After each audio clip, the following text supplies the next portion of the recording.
మనం ఎప్పుడైతే నీతిగా జీవిస్తామో దేవుని యొక్క కృపను బట్టి మనకు ఎన్నో గొప్ప ఆశీర్వాదాలు ఉన్నాయండి.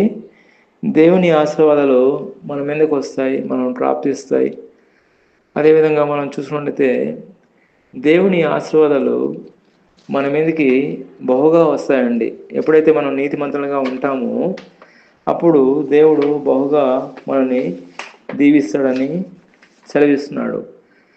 మనం చూసుకున్నట్లయితే దేవుని ఆశీర్వాదాలు మనకు కలగాలి అంటే మనము నీతిమంతులుగా ఉండాలండి. నీతిమంతులుగా ఉండాలి అంటే మనం దేవుని యందు భయము భక్తి కలిగి ఉండాలి.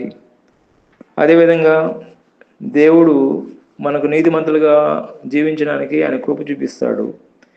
అప్పుడు మనం నీతిమంతులుగా మనం జీవిస్తాం. ఒకసారి వాక్యం చూసినట్లయితే నీ జీవితంలో ఆశీర్వాదకరంగా ఉండాలంటే నువ్వు నీతిమంతునిగా ఉంటావు. నీ తల మీదకి ఆశీర్వాదాలు వచ్చును.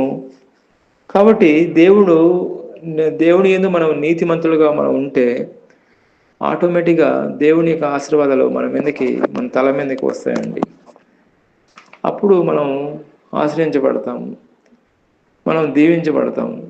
మనము ద్వితీయోపదేశ కాండంలో చూసినట్లయితే 6వ వచనంలో మనం ఇంట్లోకి వచ్చినప్పుడు దీవించబడతాము, ఇంట్లో నుంచి బయటికి వెళ్ళినప్పుడు దీవించబడతాం. మనం ఎక్కడున్నా దీవించబడతాం, ఎక్కడున్నా ఆశ్రయించబడతాం. దానికి మూలం ఏంటంటే దేవుని యందు భయము భక్తి కలిగి ఉన్నాం కాబట్టి దేవుడు మనల్ని ఎంతగానో ఆశ్రయిస్తున్నాడు. కాబట్టి నీతిమంతులు